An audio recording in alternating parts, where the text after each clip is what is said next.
Hey, Crypto Growth fam, how's it going? This is your host Shazib signing in. We're back with another video, guys. In this video, we will be discussing XDC Network, Shake the Globe. It's going to be an interesting one, guys, so make sure to watch till the end. And, folks, for those of you who are new to the channel, we primarily discuss utility coins and potential gems. If you're interested in any of that stuff, then subscribe the channel and hit the notification icon for regular videos. And you can also support the channel by becoming a Patreon, so do check that out as well, only if you're interested. And folks, keep your assets safe, and for that, you guys can check out the Crypto Growth exclusive discount offer on Decent. Decent is convenient, safe, and secure.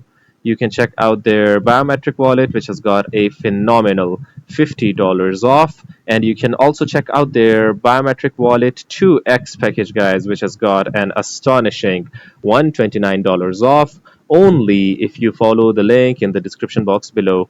By the way, folks, Decent supports 3000 plus of your favorite coins and tokens, and it supports 50 plus blockchain mainnets, including our favorite XDC network, guys. I personally prefer storing the assets in a cold hardware wallet, so do check out Decent and be safe. Anyways, guys, now let us look into the price and chart of XDC at the time of the recording, and let's see what it has been up to lately, guys. So we've got nothing much over here. XDC is still above the 3 cent mark, which we've talked about as being a psychological support, guys. You can see that it went down, but it came back up and it reclaimed this 3 cent level. At this point, we are basically hovering above 3 cent level, and I think that if we stay above it, then we're good. Because, guys, a lot of projects that I know are in the red at the moment. You can see even BTC is down 1.79%. You can see a lot of coins at the moment are in the red. Let's see what Ethereum is doing. Just a moment. So let's see what Ethereum is doing. Yeah, Ethereum is also in the red, 1.42%. Even USDT is down 0.04%. Anyways, guys, so let's see what XDC official X handle has to offer, and it has something good to offer for us. So check this out, guys. RWA on XDC Network, bridging the gap in trade finance through TradeFinX. Check this out. XDC Network opening doors for Brazilian companies to seek international financing using tokenized RWA as collateral. Mercado Bitcoin is the first Brazilian company to carry out this type of on-chain operation, guys. So this is awesome. Let's see what this news has to say. Mercado Bitcoin, the largest digital asset platform in Latin America, has made its first on-chain sale of digital fixed income tokens on an international platform using TradeFinX.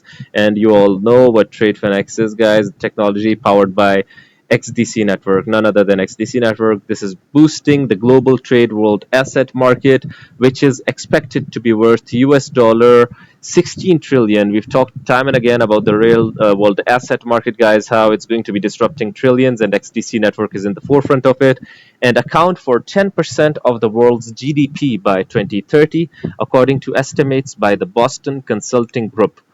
The logistics company Census backed the product by a RWA token and was made available through the Layer 1 blockchain XDC used by TradeFinX. This is the world's first on-chain case related to an RWA from a Brazilian company. So, guys, XDC Network is trying to shake the globe, guys. So Brazil is also involved. South America, we already know that it has gained ground in Japan. So basically, XDC Network is disrupting the international market, guys. So this is awesome. Let me share with you a post over here as well. XDC Network has great updates for us, guys. This is 7 hours ago from Generation Infinity, guys. Real-world asset tokenization on XDC blockchain. Blockchain adoption shakes the globe. So let's see what Atul has to say, and all of these people. Guys, this is 1 hour long, so you have to check this out yourselves, but we're just going to be looking at a piece of it, what Atul has to say. So yeah. Here, super excited to be with Xinfinity. Today is going to be a probably a little bit more of a bucket list type interview here. We have Atul, who is co-founder of XDC Network. So we're going to be getting into pulse of the blockchain industry. We're going to be getting into trade finance, tokenization, market opportunity, all sorts of stuff. I've also got Lance here with me. He's the ecosystem consulting for entrepreneur and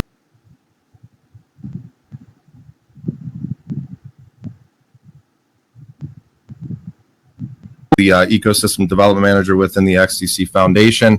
Always like to start these out with a little bit of an introduction. So Atul, if you could give us an intro of yourself, how you got started in this space, that would be fantastic. We are not interested in that. Let's see what else Atul has to say. Let us forward. what more there is. There's actual legit use cases out there, which can be used to solve all these problems. So I think it's taken a bit longer than we would have probably anticipated at that time, but definitely it's happening now. Yeah, I think that like on the ETF thing and the Bitcoin thing, like I've always kind of felt that's one of the good things about tokenization in a way, is like it's a way to introduce, teams and companies, organizations, people, regular retail, whatever you want to say, to the idea of blockchain outside of just a cryptocurrency. And then I think like once they kind of get that taste, then it's kind of like they start to wrap their head a little more around what can be done. So it's a gateway drug, I guess you can say, to kind of get them into it and using it and experimenting with it, and it opens up other possibilities. And I just think there's so much more though than just what to do with it, how to build it, how to use it, finding people that are good at building, these things. That's another challenge. I mean, we talk about like regulatory compliant and, a few other things, but there's so many other things involved besides just those that make it a little difficult. So right. It's taking a little longer than people thought, in my opinion too, but just wanted to get your perspective on that. I'm curious. Yes, but I mean, as I said, it's like a fresh new day and start every day. Last couple of weeks or maybe a few weeks is the first time really, I always refer to the Bitcoin maxis, as we call it, and they go everywhere saying, hey, what do you think about Bitcoin? Why don't you buy Bitcoin? How much Bitcoin are you going to add in your treasury? And last couple of weeks was the time when the first time I was speaking to the digital asset head of biggest trade bank in the world. They were like evaluating our system for the first time, and I told them that, look, while you're evaluating doing trade distribution on XDC Network, why don't you buy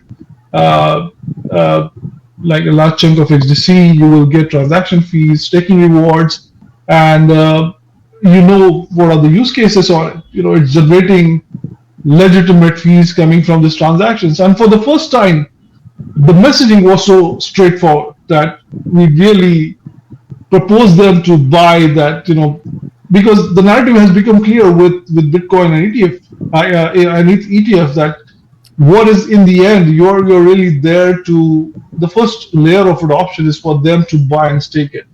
And then, while they are getting comfortable with it, then, they get access to all these unlimited pilots, technology, and anything that they want to access.